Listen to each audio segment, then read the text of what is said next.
Hey guys, welcome back to the new video. My name is Manish and I hope you all are doing absolutely fine. So आज की video एक बहुत ही important topic के बारे में होने वाली है। आप लोगों ने सुना था कि टीसीएस ने बहुत सारे एम्प्लॉयज़ को साइलेंटली फायर किया due to the BGC non compliance. तो आज की वीडियो में आपसे बात करने वाला हूँ कि बीजीसी क्या होता है और डिफरेंट टाइप ऑफ के बीजीसीज जो कंपनीज कंडक्ट करती हैं अपने एम्प्लॉयज़ को ज्वाइन करने से पहले या ज्वाइन करने के बाद। अगर उसमें कुछ भी नॉन कंप्लाइंट आता है तो आपकी जॉब रिस्क में है।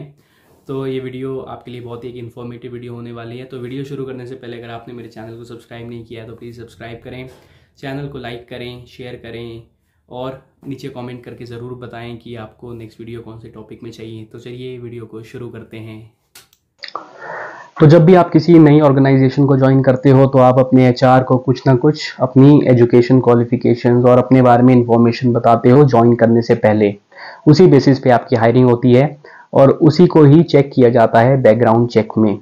तो कुछ कुछ कंपनीज होती हैं जो कि अपना बैकग्राउंड चेक खुद से परफॉर्म करती हैं, जिनका खुद का एक बैकग्राउंड वेरिफिकेशन टीम होती है, और कुछ कुछ कंपनीज होती हैं जो कि इसको आउटसोर्स करती हैं डिफरेंट वेंडर्स के थ्रू।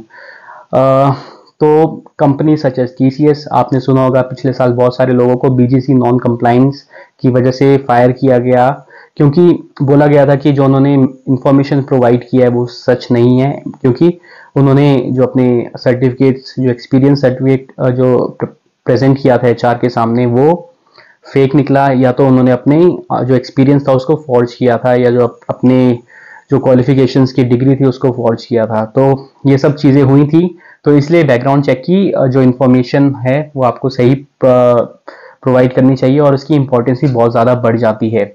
तो किस किस तरह के बैकग्राउंड वेरिफिकेशन होते हैं? तो फर्स्ट है फिजिकल एड्रेस वेरिफिकेशन।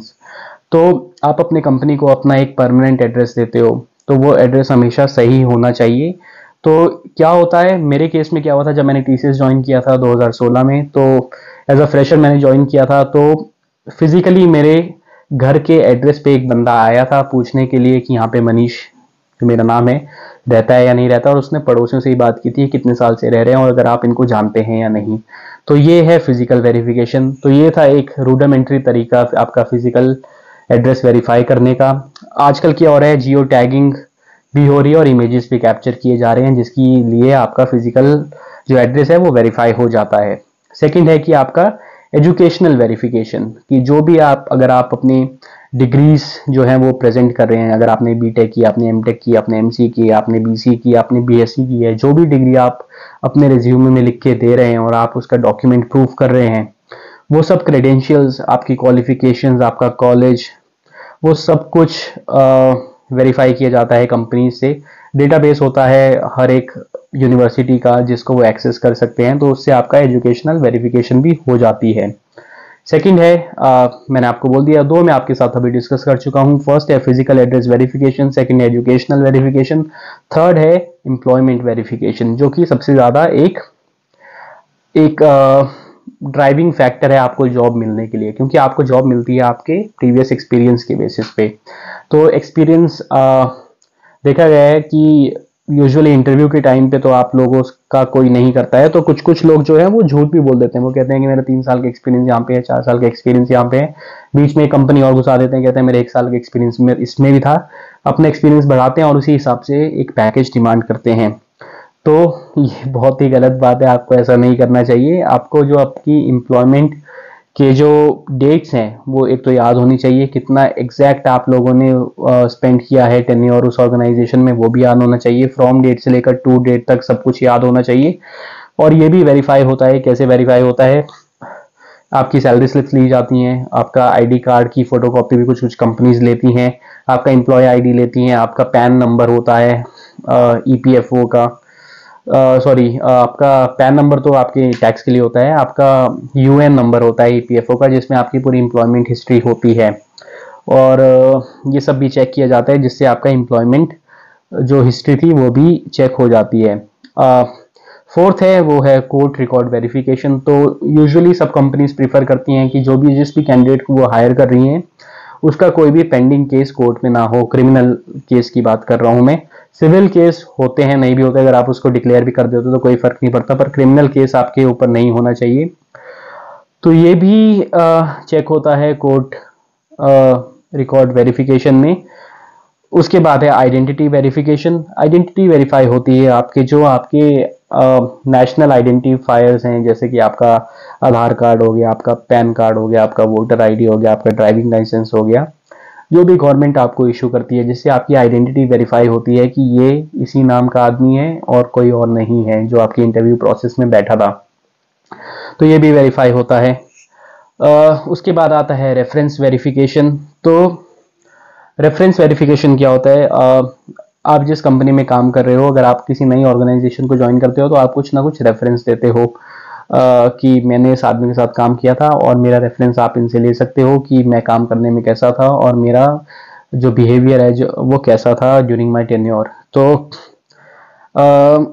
उससे भी हो जाता है। वो आपके रेफरेंस का आपका ईमेल आईडी दिया होता है, प्लस आपका नंबर भी आपने दिया होता है, तो उसको वो रीच आउट करते हैं और पूछते हैं कि कैसा इसका टेन्योर था, वॉज ही गुड, क्या उसने इतने साल से इतने साल तक काम किया था या नहीं किया था, सब कुछ सही है, क्या जो टेक्नोलॉजीज उसने बोली उस टेक्नोलॉजी में उसने सच में काम किया है या झूठ जॉब के लिए झूठ बोला है।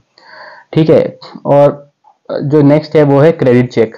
कुछ कुछ कंपनीज जो हैं वो आपका क्रेडिट स्कोर भी चेक करती हैं। यूजुअली ये फाइनेंशियल कंपनीज होती हैं, जैसे ऑडिट कंपनीज हो गई, कंप्लाइंस वाली ऑडिट कंप्लाइंस वाली कंपनीज हो गई, ये आपका क्रेडिट भी स्कोर चेक करती है। तो आपका क्रेडिट स्कोर अच्छा होना चाहिए। अगर आपका नहीं है क्रेडिट स्कोर, उससे भी कोई प्रॉब्लम नहीं रहती, क्योंकि इसका इतना ज़्यादा वेटेज नहीं होता है बैकग्राउंड चेक में। और जो सबसे मोस्ट इम्पॉर्टेंट जो आजकल की दुनिया में है वो है सोशल मीडिया वेरिफिकेशन। तो आप लोगों को पता है कि सोशल मीडिया हमारी लाइफ को कैसे इन्फ्लुएंस कर रही है, और आपने बहुत सारे केसेस भी सुने होंगे कि रिलीजियस ग्राउंड्स के रिलीजियस इनएप्रोप्रिएट कमेंट्स या सेक्सिस्ट कमेंट करने की वजह से कुछ कुछ लोगों को कंपनी फायर भी कर देती है। तो वो क्या करते हैं, वो वेरीफाई करते हैं कि जो कैंडिडेट है उसने कभी भी अपने लाइफ टाइम में कुछ भी ऐसा डेरोगेटरी या डेरोगेटरी, सेंसिटिव या कुछ फ्रॉडुलेंट कंटेंट जो है वो सोशल मीडिया में पोस्ट ना किया हो, डिसकर्टियस कुछ भी, मतलब बर्बाद। जैसे मैंने देखा है कि कुछ ज़्यादा ही रिलीजियस टर्म्स में कुछ ज़्यादा ही लोग भावुक हो जाते हैं, तो वो कुछ भी अनशन पोस्ट कर देते हैं दूसरों के रिलीजन के बारे में, अपने रिलीजन को डिफेंड करते हो, जिसकी आपको कोई ज़रूरत नहीं होती, क्योंकि सारे कीबोर्ड वॉरियर्स बनने का कुछ मतलब नहीं है। तो ये एक बहुत ही एक ज़्यादा इम्पॉर्टेंट फैक्टर है जो है सोशल मीडिया वेरिफिकेशंस। तो मैं एक बार रिपीट कर देता हूँ, मैंने आपको क्या क्या बोला, क्या क्या आपका चेक होता है बैकग्राउंड वेरिफिकेशन में। फर्स्ट है आपका फिजिकल एड्रेस वेरिफिकेशन, सेकंड है आपका एजुकेशनल वेरिफिकेशन, थर्ड है आपका एम्प्लॉयमेंट वेरिफिकेशन, फोर्थ है आपका कोर्ट रिकॉर्ड वेरिफिकेशन, उसके बाद है आइडेंटिटी वेरिफिकेशन, फिर है रेफरेंस वेरिफिकेशन, फिर है क्रेडिट चेक, और लास्ट में है सोशल मीडिया वेरिफिकेशन। तो आई होप आप लोग अगर स्विच कर रहे हो या अगर आप किसी नई जॉब में जाने वाले हो तो आप इन सब चीज़ों का ध्यान रखोगे। जो भी आप इंफॉर्मेशन प्रोवाइड करोगे वो एक कुछ भी फ्रॉड उसमें नहीं होगा, आप सच सब कुछ बोलोगे एचआर के सामने while you are taking your interview. तो यही थी आज की वीडियो। आई होप आप लोग को आज की वीडियो पसंद आई हो। वीडियो पसंद आई है तो प्लीज़ मेरे चैनल को सब्सक्राइब करें, वीडियो को लाइक करें, नीचे कमेंट करके ज़रूर बताएं नेक्स्ट वीडियो आपको कौन से टॉपिक में चाहिए। Till then take care, bye bye and have a nice day.